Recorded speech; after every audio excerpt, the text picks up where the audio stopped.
Nah, jadi pada kali ini saya akan menjelaskan tentang keamanan DNS ya. Jadi saya akan nanti menjelaskan apa itu DNS, lalu bagaimana apa saja ancaman-ancaman yang ada pada DNS itu, lalu gimana sih cara menanggulangi ancaman DNS tersebut. Oke, next.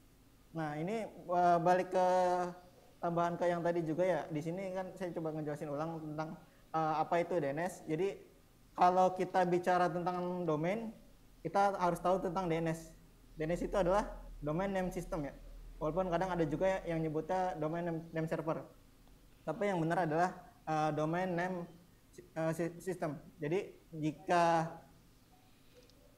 server DNS berarti itu adalah server domain name system. Nah, fungsi DNS tadi itu menerjemahkan nama domain menjadi sebuah alamat IP ataupun sebaliknya.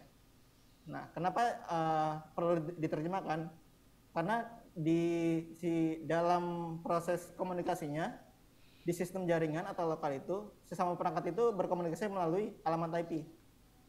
Nah, kalau alamat IP tadi tetapi di manusianya itu lebih mudah mengingat nama domain dibanding angka ya. Jadi itulah fungsi DNS, jadi menerjemahkan nama domain menjadi sebuah alamat IP. Nah, terus ada fungsi lain DNS-nya lagi. Jadi apabila kita menggunakan DNS itu kita lebih fleksibel ya. Jadi misalkan nama domain alamat IP-nya misalkan 192.168.1.2. Lalu suatu saat alamat IP dirubah menjadi 192.168.1.1.3. Nah, jika kita menggunakan DNS, kita nggak perlu, si user kan nggak perlu mengetik ulang ya, mengubah alamat IP-nya itu. Jadi dia hanya perlu mengakses nama domain saja, tapi perubahan atau maintenance-nya tidak terasa di user tersebut. Oke, bisa next. Nah, ini juga tadi kan salah satu konsep DNS. Jadi tadi konsep DNS kan alamat unik yang menghubungkan satu perangkat dengan perangkat lain. Jadi kalau di internet itu kan ada dua fondasi penting ya. Ada alamat IP, satu lagi nama domain. Jadi dua komponen ini sangat penting di infrastruktur internet. Oke, bisa di next. Nah, kalau kita bicara struktur DNS, jadi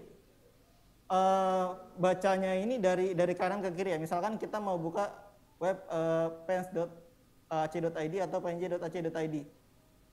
Nah, kalau si sistem ngebacanya itu bukan dari pens.ac.id atau pnj.ac.id, tapi dia bacanya itu dari paling kanan. Jadi setelah misalkan tadi pnj.ac.id, itu di belakangnya itu ada titik. Nah, titik ini itu melambangkan namanya root server. Jadi ini yang paling atas. Jadi dimulainya itu dari root server dulu yang dilambangkan oleh root server tadi. Lalu root server ini kan yang megang tadi si ini ya, si icon yang tadi. Si icon ini servernya dipecah ke beberapa tempat yang ada di berbagai dunia. Lalu dari root server tadi mendelegasikan ke root server di bawahnya turunannya. Di sini berarti dia akan manggil ke .id terlebih dahulu. Lalu si name server .id tadi mendelegasikan lagi ke DNS server .ac.id. Setelah dari server.ac.id menjawab, baru dia akan bisa menjawab pens.ac.id itu alamat IP-nya alamat IP berapa. Ya, jadi sifat dari struktur DNS itu adalah hierarki ya. Jadi dia mencari dulu dari yang paling atas. Yang pertama itu adalah root DNS. Kedua itu DNS server.id, lalu ke .ac.id, lalu baru dia bisa menjawab ke domain yang dituju apa. Di sini kan saya mencontohkan pens.ac.id ya. Nah, jadi setiap DNS server tadi dari mulai root dari .id, ac.id, dia masing-masing mempunyai hak dari ini masing-masing. Misalkan root yang paling atas itu kan root DNS server, dia bisa membuat segala macam nama domain yang dia inginkan ya. Di sini kan ada .id, .com, .net, .us. Nah, root server ini kan yang mengelola kan ICANN ya. Nah, begitu juga DNS server di bawahnya di sini dalam artian misalkan DNS server.id itu kan dikelola oleh registry.id ya. Nah, dalam hal ini Pandi yang mengurusnya. Nah, registry Pandi ini dia juga berhak untuk membuat semacam SLD atau TLD yang ada di bawah naungannya. Nah, makanya di sini kan ada lagi, makanya ada SLD lain-lain, ada ac.id, ada web.id, ada .co.id dan lain-lain. Nah, ini juga makanya Pandi bisa mempunyai kebebasan untuk membuat SLD-nya sebanyak mungkin. Nah, di ac.id pun juga dia mempunyai kewenangan membuat nama domain yang dipakai itu apa saja. Kan misalkan di ac.id itu kan ada banyak ya yang mendaftarkan nama domain ac.id, begitupun .co.id juga ada banyak. Nah, ini makanya dia mempunyai kebebasan untuk membuat nama domain atau DNS server di mana yang dibawa naungan dia. Jadi seperti itu. Nah, jadi kalau di DNS server struktur DNS tadi dia menggunakan ini ya, karena DNS ini keluarnya paling terakhir, jadi dia menggunakan protokol yang tidak umum digunakan, yaitu UDP. Kalau kita pada umumnya kan menggunakan untuk misalkan HTTP atau HTTPS itu menggunakan protokol UDP ya. Nah, jika di DNS dia menggunakan protokol UDP. Nah, DNS sendiri ada dua sifatnya. Dia yang bersifat sebagai DNS autoritatif atau sebagai DNS rekursif. Oke, next. Nah, ininya cara kerja DNS-nya. Jadi misalkan di sini saya ingin mengakses www.pandi.id. www.pandi.id misalkan menggunakan browser saya, lalu dia akan menanya terlebih dahulu ke DNS resolver. DNS resolver ini apa? DNS resolver ini bisa kita umpamakan misalkan adanya di DNS masing-masing ISP. Jadi misalkan saya menggunakan ISP, misalkan saya menggunakan ISP Telkom, berarti DNS resolver yang dipakai adalah DNS resolver milik Telkom. Ataupun kita mempunyai DNS resolver sendiri atau DNS resolver custom yang kita pakai, misalkan kita kan sering pakai di laptop kita itu misalkan DNS 888 ya, atau 111 milik Cloudflare. Nah, itu juga salah satu DNS resolver ya. Jadi dari yang browser tadi dia akan menanyakan ke DNS resolver tadi. Nah, DNS resolver tadi dia yang akan meneruskan ke yang pertama itu pasti dia menanya dulu ke root server tadi. DNS server.id itu ada di mana? Setelah dapat jawaban DNS server.id itu ada di mana, dia mengembalikan lagi ke DNS resolver tadi. Nah, yang kedua, setelah dia menemukan alamat IP DNS server.id itu ada di mana, dia akan menanyakan lagi domain pandi.id itu ada di mana ke DNS server.id. Lalu si DNS server.id itu akan menjawab lalu mengembalikan lagi ke DNS resolver. Setelah DNS resolver mengetahui alamat IP dari pandi.id, dia akan menanyakan kembali ke DNS server.id. Request apa yang diminta? Dalam hal ini kan www ya, berarti record HTTP ataupun record. Nah, jadi setelah mengetahui alamat IP www.pandi.id itu yaitu 203.119.112.50, setelah ketemu barulah proses komunikasi antara user dengan si web server itu bisa terjalin. Jadi setelah komunikasi dengan DNS server terjadi, selanjutnya tinggal komunikasi antara si user dengan si web servernya pandi.id-nya saja tadi. Nah, kan ini prosesnya ini agak panjang ya. Jadi proses panjang ini tadi prosesnya itu tidak terasa oleh di user ya. Jadi dia hanya membutuhkan waktu sepersekian millisecond untuk melakukan proses yang panjang tadi ini. Oke.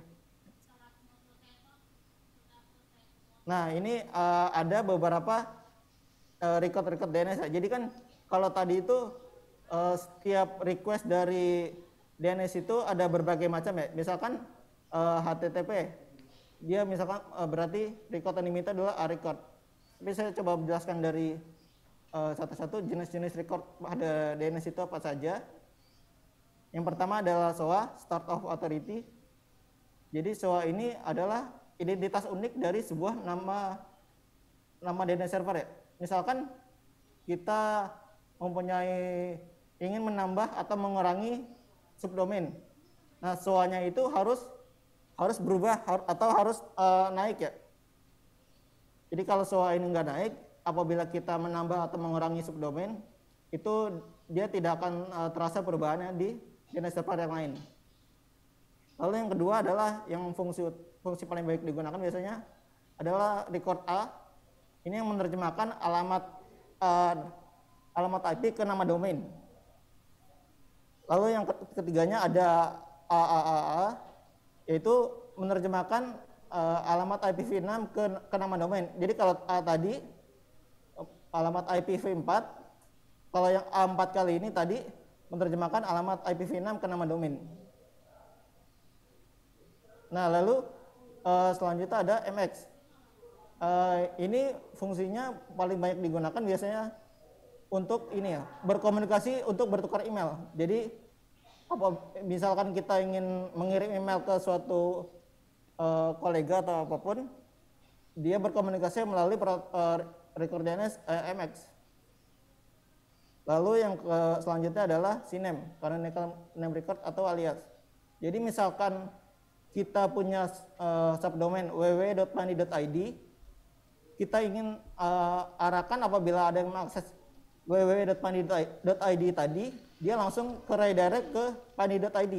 Maka kita menggunakan recordnya CNAME tadi. Jadi seperti itu. Nah, selanjutnya ada NS, yaitu name server. Di sini record DNS yang bersifat sebagai DNS rekursif. Jadi dia setiap ada permintaan request, mau itu dari browser, website ataupun email tadi, yang menjawab setiap permintaan tadi adalah NS. Makanya ini lumayan penting juga sih record DNS NS tadi ini. Lalu selanjutnya ada text record atau text record.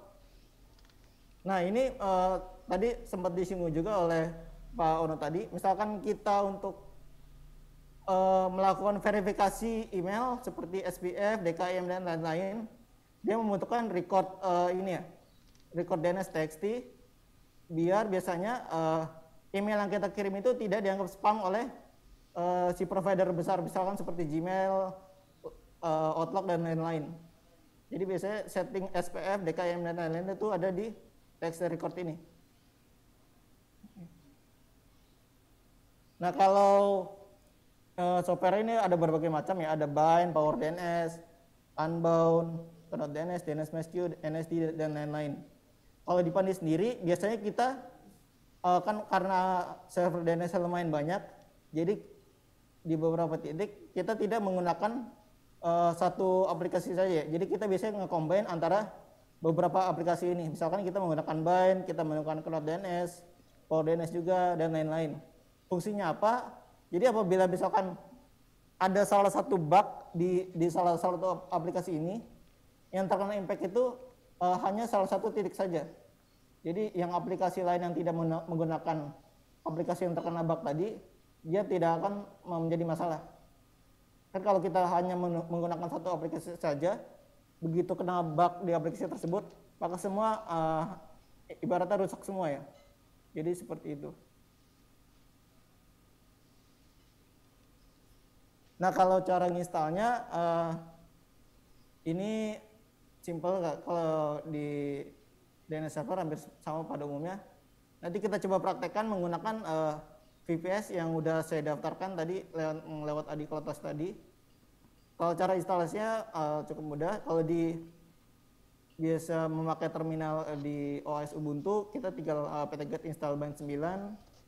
Kalau biasa pakai CentOS, PT dan lain-lain, ini juga hampir sama, hanya yum install spasi named. Lalu kita kalau mau compile sendiri, ini juga bisa. Ini ada caranya, kita tinggal downloadnya di webisc.org, lalu kita kompres file yang udah di download tadi, lalu kita build. Itu kalau kita mau compile sendiri. Nanti kita akan coba menggunakan cara yang simpel saja, pakai yang apt-get bind 9 tadi.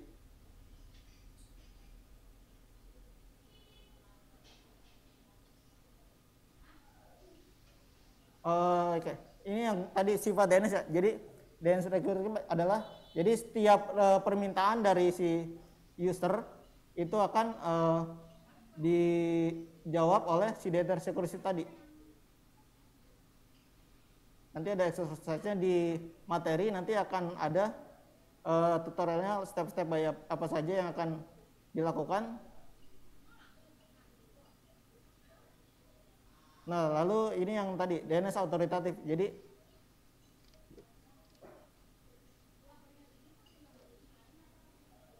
ya, jadi kan yang kalau tadi DNS rekursif, yang selanjutnya adalah DNS autoritatif. Jadi setiap record yang ada dalam sebuah DNS server atau zone file dalam sebuah nama domain, misalkan subdomain mail.sultaniakbar.my.id. Nah, itu yang mengelola adalah si DNS autoritatif ini. Misalkan kita mau menambahkan record www pada sebuah nama domain. Nah, ini dikelola oleh si DNS autoritatif tadi.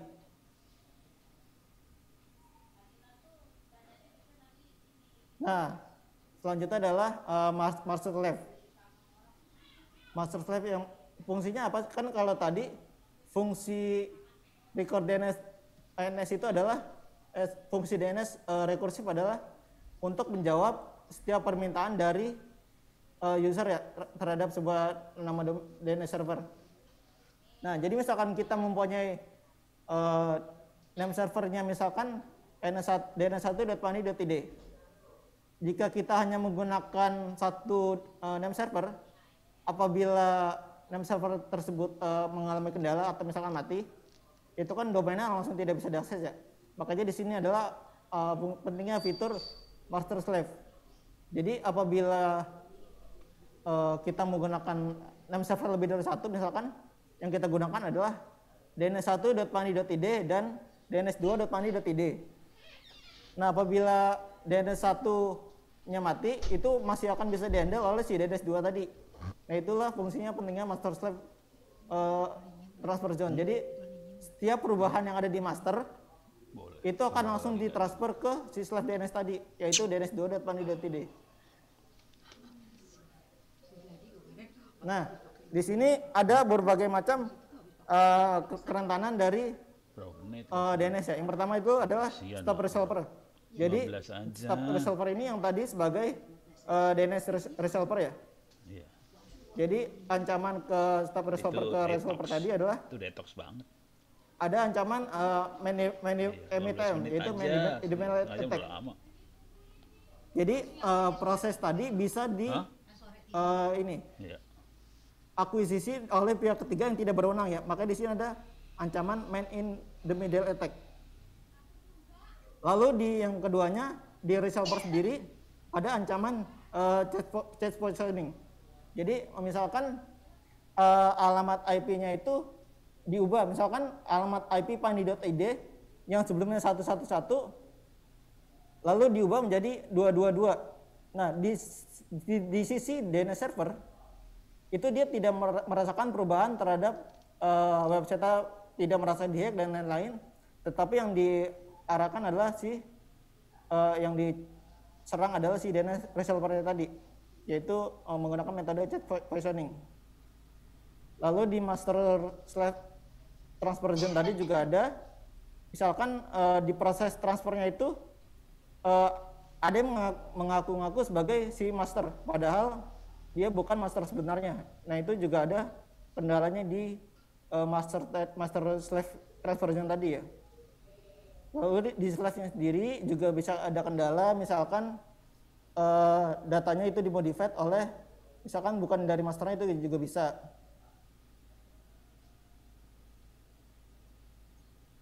Nah, lalu selanjutnya ada spoofing update. Ini dia yang tadi yang menyamar sebagai master.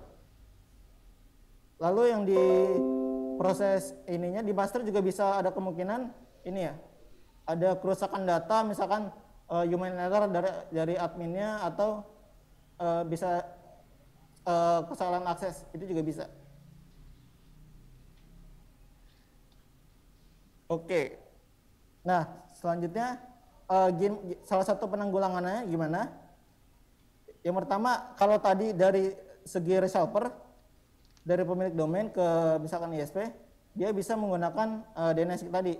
Jadi setiap proses permintaan tadi itu akan diverifikasi terlebih dahulu ke DNS autoritatifnya. Apakah benar DNS ini alamat IP sudah benar yang akan dituju ya?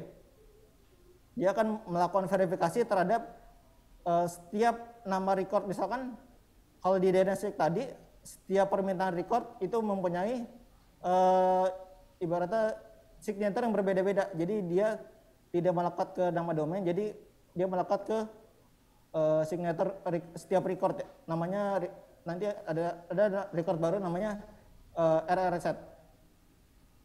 Lalu yang kedua, yang tadi di proses master slave transversion tadi, untuk menanggulangi tadi misalkan spoofing master, spoofing update dan lain-lain, dalam proses transfernya itu kita menggunakan namanya TSIG. Jadi TSIG ini setiap perubahan yang ada di master itu harus ibaratnya koneksi antara master slave ini, dia membentukkan key yang hanya bisa dipasangkan oleh si master dan di slave. Jadi apabila key-nya itu tidak sama, maka proses transfernya itu tidak bisa terjadi ya. Jadi key-nya harus sama dulu, jadi baru dia bisa berkomunikasi. Jadi kalau ada yang tiba-tiba misalkan mencoba mengaku-ngaku sebagai master, tapi dia key-nya salah atau tidak memiliki key, maka dia tidak akan bisa melakukan zone transfer dari master ke slave. Nah, lalu kalau yang DNS setting pada umumnya kan, misalkan kita setting firewall pada name server, misalkan port 53 atau port SSL-nya hanya bisa dibuka dari IP tertentu. Ini juga salah satu penanggulangannya ya. Misalkan untuk mengatasi korup data dan lain-lain.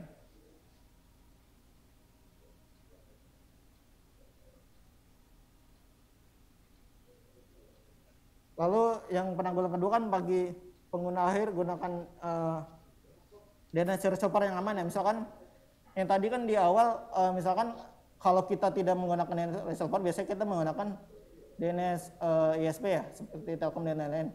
Atau kita juga bisa menggunakan yang biasa digunakan DNS Google misalkan, atau DNS Cloudflare. Nah, itu kita harus pastikan juga apakah DNS resolver yang kita gunakan adalah aman atau enggak. Misalkan kan biasanya kalau di mall-mall atau kafe-kafe itu ada wifi yang akses pointnya tanpa password ya.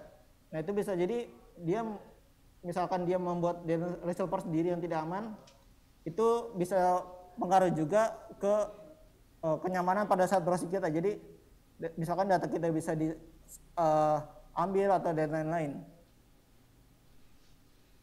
Nah, terus kalau yang bagi pengelola DNS resolver tadi, itu penting juga untuk misalkan yang tadi, misalkan ada salah satu bug di salah satu aplikasi, misalkan tadi aplikasi Bind atau NSD dan lain-lain, itu kan harus selalu diupdate dan dikonfigurasi agar selalu up to date ya. Makanya biasanya kalau bug itu tidak diupdate, makanya itu bisa menjadi celah bagi si hacker tadi. Nah, lalu bagi yang pemilik nama domain, ini dihususkan untuk menggunakan DNSSEC. Jadi setiap request yang diminta user akan dipastikan terlebih dahulu apakah alamat IP-nya benar atau tidak. Jadi harus diverifikasi terlebih dahulu.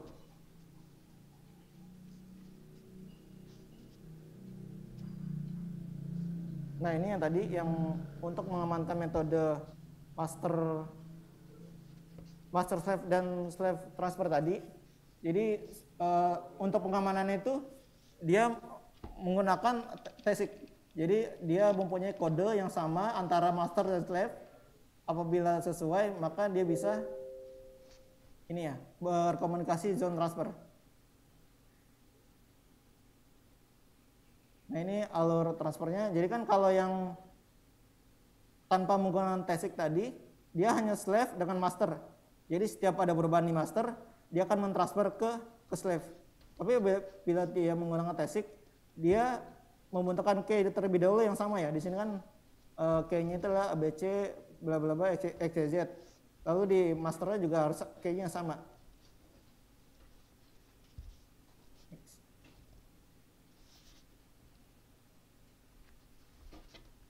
Nah, habis ini kita akan coba sambil praktek ya, apa itu DNSSEC dan lain-lain. Jadi singkatnya DNSSEC kan dia memverifikasi apakah data domain sesuai dengan data di DNS autoritatif.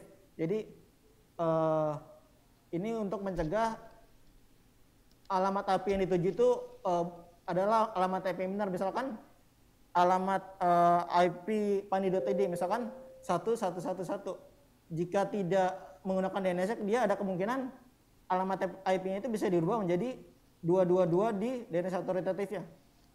Nah, jika menggunakan DNSSEC tadi, nah dia akan diverifikasi menggunakan sistem seperti public key dan private key. Jadi setiap request yang diminta itu akan divalidasi menggunakan signature, apakah sudah sesuai atau belum alamat IP yang diminta dengan misalkan public key yang diminta tadi. Nah lalu yang selanjutnya DNS tadi mengubah konsep dari terbuka dan saling percaya menjadi terverifikasi. Nah terus yang selanjutnya adalah verifikasi data di DNSSEC. Jadi sifatnya ini zone turunan dengan kunci yang ada di atas zone di atas. Jadi maksudnya gimana? Jadi misalkan kita membuat website DNSSEC pani.id, tetapi jika kita membuat DNSSEC untuk domain pani.id, tetapi DNSSEC di domain.id-nya itu belum menggunakan DNSSEC, maka DNSSEC tidak dapat berjalan. Jadi harus zone di atasnya terlebih dahulu yang bisa di ini ya, yang harus dipasang DNSSEC. Dalam hal ini DNS.id. Kalau DNS.id-nya sudah dipasang DNSSEC, maka DNSSEC di bawahnya apabila sudah terpasang ini DNSSEC itu dia akan bisa aktif dan terverifikasi. Nah terus yang selanjutnya DNSSEC ini bukan pengganti SSL. Kan kalau SSL itu lebih ke ini ya, metode enkripsi antara si klien dengan si server ya. Jadi setiap proses komunikasi data tadi, misalkan kita memasukkan password dan lain-lain itu kan akan dienkripsi ya. Dan sementara si DNSSEC ini bukan berfungsi sebagai itu. Terus juga DNSSEC bukan untuk menanggulangi DDoS. Jadi nggak ada ini kan kalau misalkan apakah kita menggunakan DNSSEC bisa mencegah DDoS atau enggak? Karena pada prinsipnya itu bukan fungsi sebuah DNSSEC. Jadi DNSSEC ini berfungsi sebagai memastikan apakah nama domainnya yang dituju sudah sesuai dengan data di autoritatif atau belum. Jadi seperti itu. Nah tadi ini kan konsep DNSSEC pada umumnya kan dia harus mencocokkan kunci yang ada di atasnya. Misalkan pani.id dia harus nyamain kuncinya dengan DNSSEC.id-nya tadi. Lalu penance zone tidak men-sign child zone. Jadi setiap kita mengenerate sebuah sebuah nama domain, dia tidak mengenerate ininya ya, sebuah nama domain, tapi dia mengenerate per record. Jadi record A dia kumpulin jadi satu, lalu dikelompokkan menjadi record baru namanya RRZ tadi. Nah baru setelah itu setiap record yang sudah terkumpul dan tergrouping tadi Nah, masing-masing itu akan diberi signature. Nah, jadi setiap record tadi, misalkan record A punya signature sendiri, record MX punya signature sendiri. Jadi dia nggak langsung ini ya, mengenerate misalkan kita generate DNSSEC.pandi.id, tidak pandi.id-nya yang diberi signature. Tetapi setiap record yang ada pada DNS autoritatif pandi.id tadi. Jadi setiap isi dari zone file tadi, misalkan MX, NS record dan lain-lain itu dia mempunyai ini sendiri, signature masing-masing. Nah, lalu ada selanjutnya adalah Challenger mengirimkan hash key dari key parent zone yang disebut DS record. Jadi nanti kita coba praktekkan juga dari mulai membuat DNS autoritatif sampai nanti kita coba upload ke registrar juga ya. Prosesnya seperti apa? Jadi yang tadi Challenger tadi apabila key-nya sudah kita buat, lalu sudah misalkan dari segi verifikasi data sudah terverifikasi, terus gimana caranya zone di atasnya misalkan .id memastikan apakah zone key dari zone di bawahnya itu benar atau tidak. Makanya itu adalah nanti ada juga prosesnya namanya record DNS. Jadi fungsinya itu untuk memastikan apakah domain DNSSEC yang ada di bawahnya dengan domain DNSSEC domain yang ada di atasnya tadi, apakah sudah sesuai atau belum. Kalau sudah sesuai maka dia akan terverifikasi dan bisa saling berkomunikasi ya. Jadi karena sifat dari sebuah DNS itu kan hierarki ya. Jadi turunan dulu dari atas ke bawah. Jadi dia akan memastikan dulu dari paling atas ke paling bawah menggunakan tadi DS record tadi. Nah, ini kan yang tadi dimaksud. Jadi karena sifatnya hierarki, jadi dari atasnya harus terverifikasi DNS terlebih dahulu. Jadi nggak bisa misalkan dalam hal ini titik atau root server udah terpasang DNSSEC, ternyata .id-nya belum terpasang DNSSEC, terus yang pandi.id udah terpasang DNSSEC, maka ini tidak bisa berjalan ya, karena yang .id-nya belum bisa, misalkan belum diinstal DNSSEC, maka DNSSEC belum jalan di pandi.id. Jadi semuanya itu harus terverifikasi satu sama lain. Jadi dari atas yang dari root server udah terpasang DNSSEC, lalu di bawahnya juga tadi harus terpasang DNSSEC, lalu sampai ke bawahnya tadi juga harus terpasang DNSSEC, baru dia DNSSEC bisa aktif. Nah, kalau tadi kan misalkan di cara kerja DNS tadi, itu dia setiap request yang diminta itu dia prosesnya hampir sama. Coba kalau di DNSSEC tadi, setiap request yang diminta oleh user, dia kan ini lagi, mencocokkan lagi. Apakah, jadi misalkan record yang diminta itu adalah A record, jadi record A tadi dibarengi oleh verifikasi apakah public key-nya dengan private key sudah sesuai atau belum. Itu untuk setiap record. Apabila sudah sesuai, dia akan memberi jawaban record ini ada di mana. Lalu begitu juga selanjutnya di DNS server di bawahnya. Jadi setiap proses tadi, setiap jawaban dia akan disertai oleh private key, akan mencocokkan public key dengan private key-nya tadi. Begitu pun selanjutnya hingga nanti si user mendapatkan hasilnya bisa mengakses nama domain tadi. Oke, Mas Tony, karena waktunya kita terbatas nih, Mas, ada praktek gak ya? Oh, tadi ada. Kalau mungkin kita praktek sebentar aja ya, Mas, karena waktunya terbatas nih, Mas. Oke. Kasihkan jadi lupa waktu. Terlalu asik menyampaikan materi nih, Mas Tony. Oke, saya coba sharekin ya.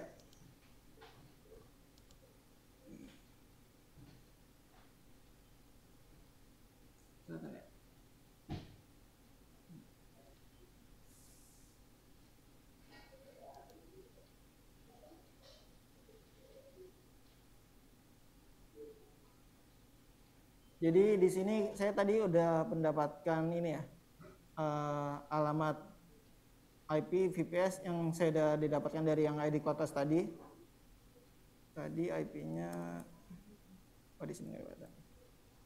Oke, intinya tadi kalau tadi bagi Bapak Ibu yang udah dapat ini akses ke VPS, coba login gunakan aplikasi terminal ataupun kalau di Windows biasanya pakai putih ya. Itu dibuka saja. Kita ada beberapa materi, cuma memang nggak semua materi nanti kita iniin. Kita coba satu-satu dari yang DNS Authoritative dulu, karena di sini fokusnya ke ini tadi. DNS kita coba install terlebih dahulu. Jadi kalau tadi Bapak Ibu udah mendapatkan akses VPS, login ke VPS tersebut. Terus biar kita bisa mendapatkan full akses tadi, kita coba menjadi super user atau root biar kita bisa menginstal paket ya. Dan tadi kita mau menginstal paket, misalkan apt-get install ban 9.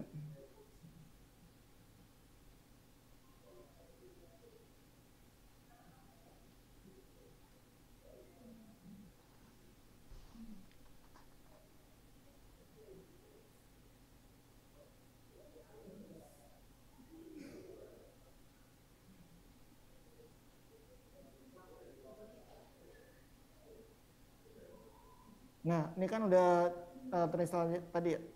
Kalau udah keinstall, kita coba cek, misalkan kita lihat apakah service-nya udah jalan atau belum.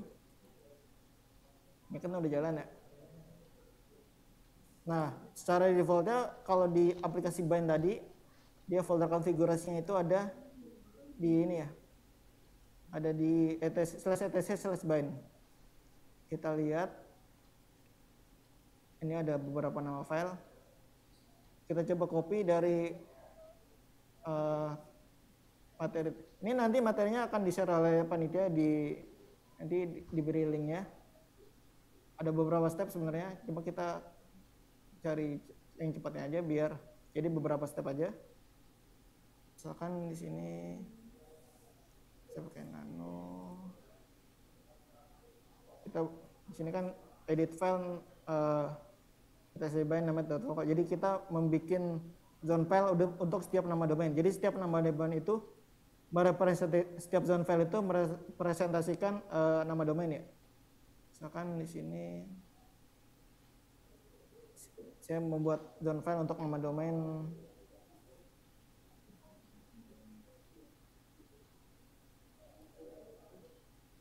misalkan ini.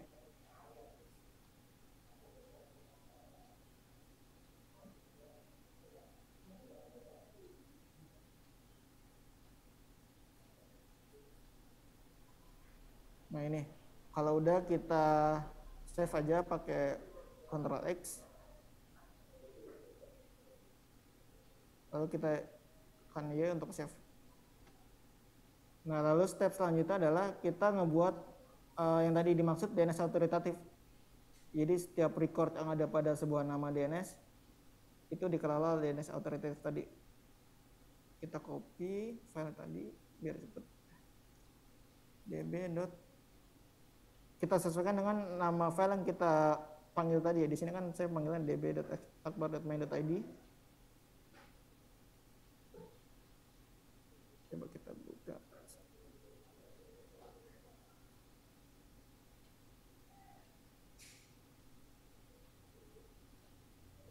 Nah, ini disesuaikan dengan nama domain yang akan digunakan. Di sini saya menggunakan nama domain saya sendiri. Lalu tadi di sini ada ini ya, ada SOA juga. Lalu ini tadi recordnya sebagai ini ya, NS. Jadi setiap permintaan dari si user akan diproses oleh NS ini tadi. Dalam ini saya menggunakan NS.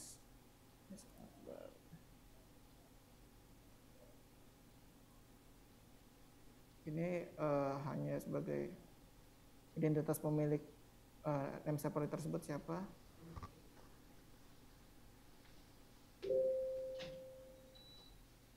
Nah, terus di sini ada tadi serial ya. Jadi setiap kita melakukan perubahan terhadap record tadi, misalkan kita menambah record DNS, kita harus menaikkan SOA-nya tadi ya, serialnya tadi. Misalkan sebelumnya itu 1, kita naikkan menjadi 2. Karena kalau tidak berubah, setiap record yang kita tambah atau ubah tadi, alamat IP-nya itu tidak akan terpengaruh ya di DNS server ataupun DNS server lainnya. Nah, SOA sendiri biasanya ada formatnya sendiri. Biasanya itu formatnya adalah tahun,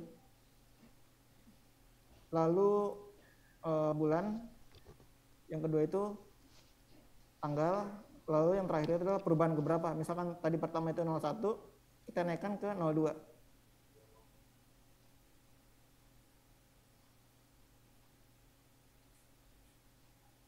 Nah, terus tadi alamat IP-nya, alamat IP tadi adalah yang saya dapat 103 171 85 194.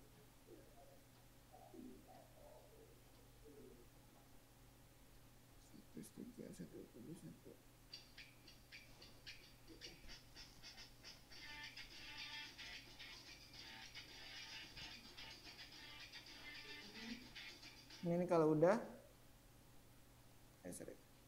tinggal di save.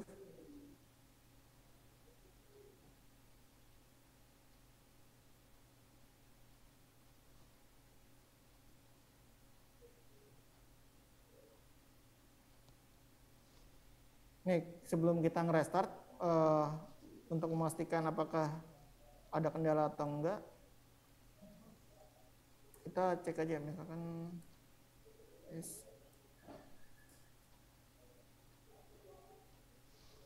enggak, tadi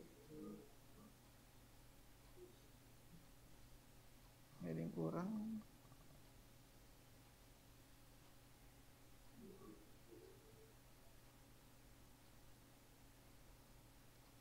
Nah, ini kan udah oke. Jadi kalau tadi ada salah pun itu ketahuan ya, errornya ada di mana, itu ketahuan. Tadi kan ada typo di dolarnya tadi. Oh, satu lagi, ini domainnya belum saya ganti.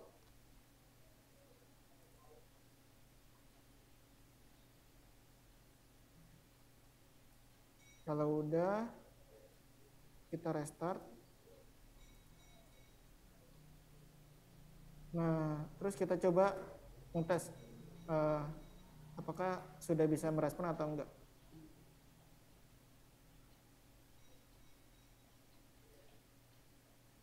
Nah, ini kan udah ketahuan ya. Jadi record A tadi sudah bisa muncul. Statusnya juga no error. Jadi setiap permintaan query ini sudah bisa diproses oleh DNS authoritative tadi.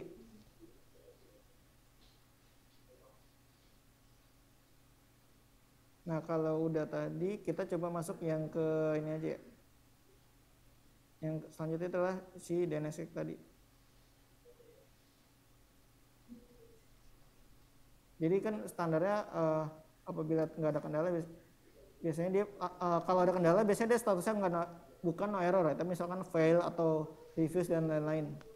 Itu problemnya bisa macam-macam, bisa ada kendala di ISP atau memang konfigurasinya belum berjalan benar kayak tadi.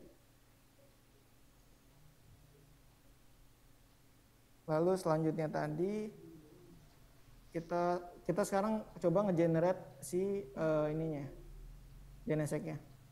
Kita copy yang baris kedua.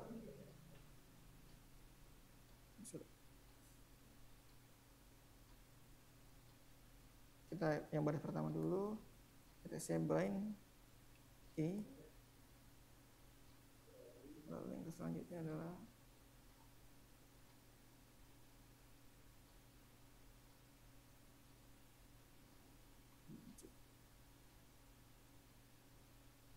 nah, ini yang pertama itu adalah kita mengenerate ini ya, KSK. Ini semacam private key yang digunakan untuk memverifikasi apakah ZSK-nya tadi udah terverified atau belum.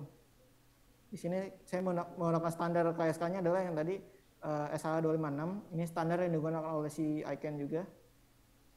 Cuma kita bisa menggunakan ini yang lain juga. lalu algoritmanya 2048, lalu zone yang kita pakai adalah nama domainnya.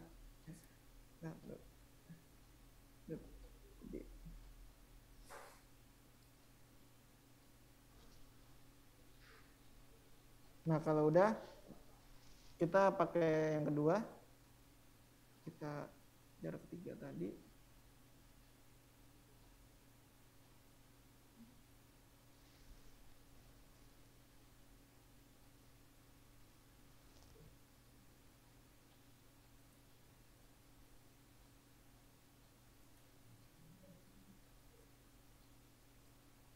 Nah, jadi di sini ada dua file ya, ada KSK dan ZSK. Jadi ZSK tadi untuk memverifikasi jadi untuk mencocokkan setiap record tadi private key dan public key tadi. Nah, dari yang ZSK tadi untuk memverifikasi untuk ini tadi resource signature tadi, dia akan diverifikasi ulang oleh si KSK tadi. Jadi ZSK itu untuk si setiap recordnya tadi, nah si KSK-nya tadi untuk ibaratnya verifikasi antara memastikan apakah ZSK-nya sudah sesuai atau belum. Jadi sudah terverifikasi atau belum. Jadi si si KSK-nya tadi untuk memverifikasi ZSK-nya tadi, ZSK-nya dia untuk setiap record tadi. Di sini kan ada muncul 4 file baru ya. Ada KSK, key dan privat. Kita coba untuk memastikan yang mana ZSK dan KSK, kita bisa ngelihat kan kita jalankan perintah key. Nah ini kelihatan ya, tipe jenis filenya adalah KSK, lalu create-nya berapa, terus expire sampai kapan itu kelihatan. Biasanya standarnya ini untuk KSK tadi adalah rata-rata setahun ya. Untuk ZSK biasanya 60 hari. Jadi ini yang DNS ini untuk proses verifikasi tadi, proses verifikasi public key dan private key tadi, ini menggunakan KSK dan ZSK tadi. Lalu dari beberapa file yang udah di-generate tadi, kita coba terakhir tambahkan tadi.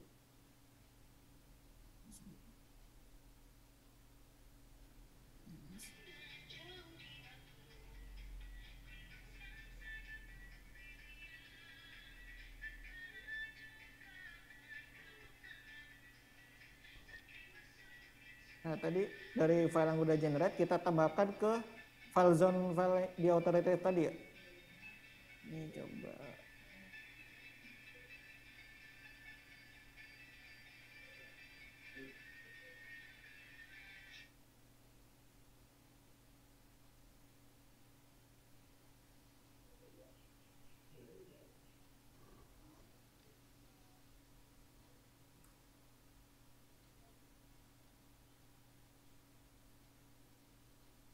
Path-nya juga harus benar ya dari setiap ini.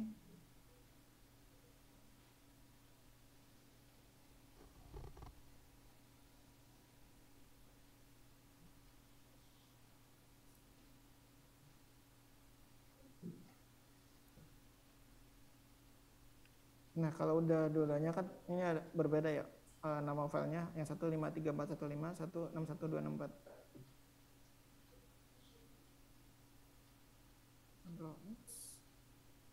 Kita coba nyemat cek backgroundnya. Ini juga nggak ada kendala. Sorry.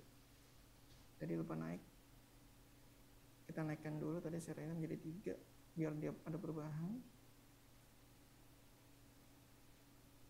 Nah kalau udah misalkan si DNS authoritative tadi udah menjalankan fungsinya sebagai ini ya, menjawab record tersebut alamat IP kemana, terus ada subdomain tersebut alamat IP kemana, terus record apa yang diminta itu kan udah bisa ya.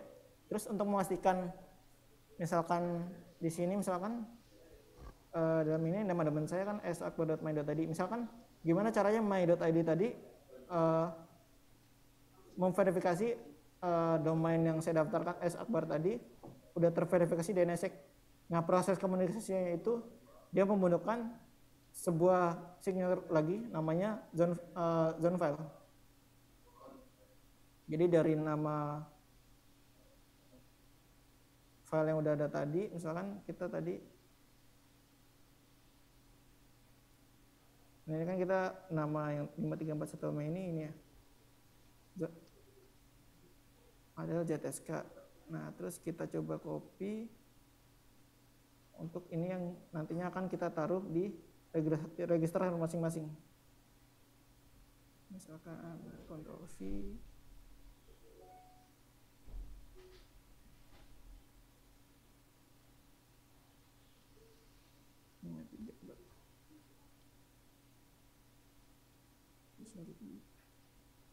Oke.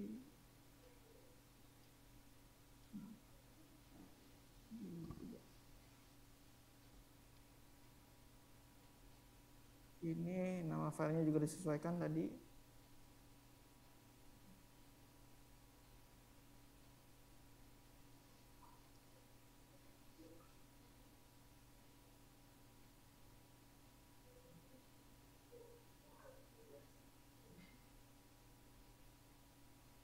Satu, oke.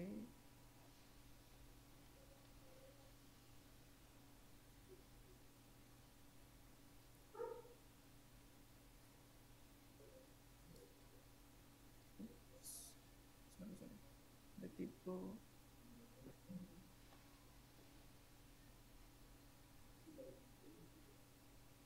KS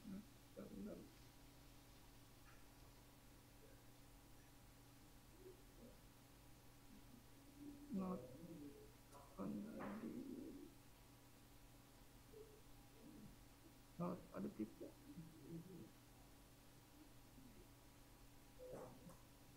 Nah, ini kan udah muncul. Dia hasil generator tadi, dia akan menampilkan menjadi sebuah nama ini baru ya, sebuah file baru.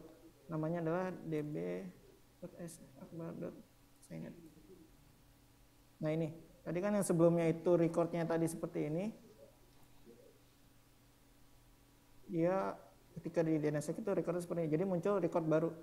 Ini yang tadi saya bilang. Jadi setiap record tadi dikelompokkan menjadi satu, dia akan mendapatkan result yaitu RRSIG dengan DNSK. Ini signature yang digunakan untuk verifikasi tadi ya. Nah, kalau udah file tadi udah muncul, selanjutnya adalah kita ubah di yang tadi .local, kita tambahkan signet.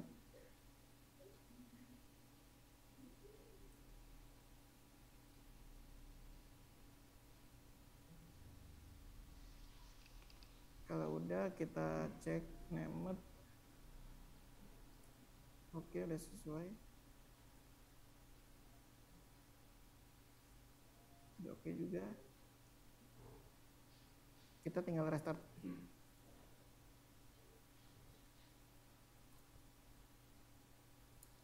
Kita coba ini ya. Apakah sudah terverifikasi DNSSEC atau belum?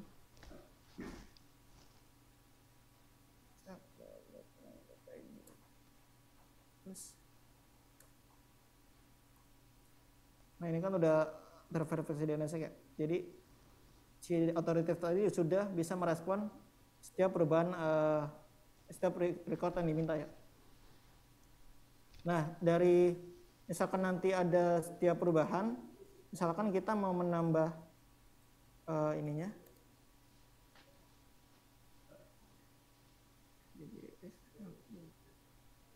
ID, kan kita mau menambah mail.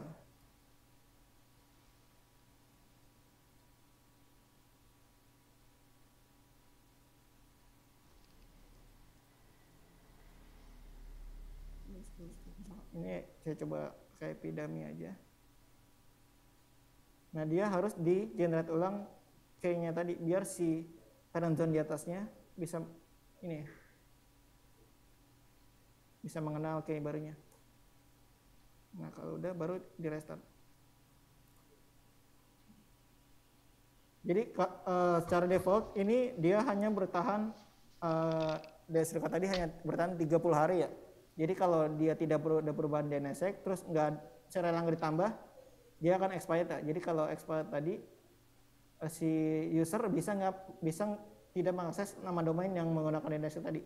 Jadi si DNSSEC biasanya kalau nggak ada perubahan kita juga bisa ngebuat cron job otomatis sendiri. Jadi setiap misalkan sebelum 30 hari dia udah naikin serialnya satu.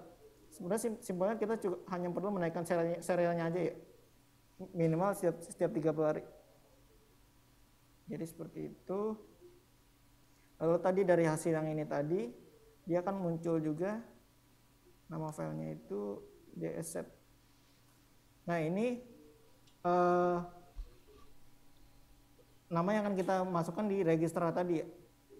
Dalam hal ini misalkan saya coba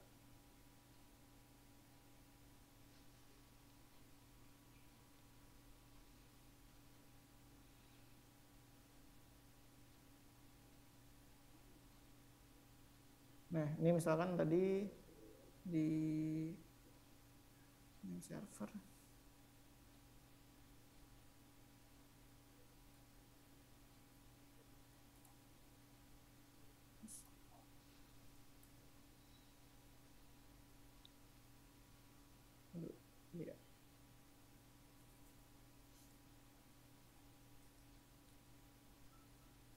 Masih belum.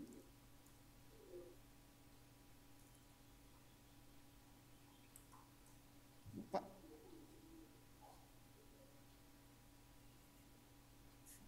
Bisa dijelasin aja Mas Tony secara singkatnya nanti gimana gitu. Soalnya kan waktunya udah hampir habis juga nih. Ya jadi hasil yang tadi udah kita generate tadi ini satu persatu ditampilkan ke tadi ya yang dijelaskan oleh ini ya yang tim ID classes tadi. Jadi sesuai form yang sudah dimasukkan tadi ini dimasukkan misalkan tadi formnya itu nama domain yang digunakan apa, terus tipe filenya apa, dash record, terus algoritma itu menggunakan algoritma apa, versi keberapa. Biasanya versi yang sekarang digunakan disarankan itu versi 2 ya, karena versi pertama itu udah hampir ini ya, hampir tidak digunakan lagi. Jadi disarankan menggunakan versi 2. Jadi sahabat tadi bisa langsung memasukkan sesuai yang sudah dijelaskan Mas Tony. Oke, karena waktu kita udah habis juga nih Mas Tony. Mungkin satu pertanyaan terakhir buat Pak Ono dan Mas Tony.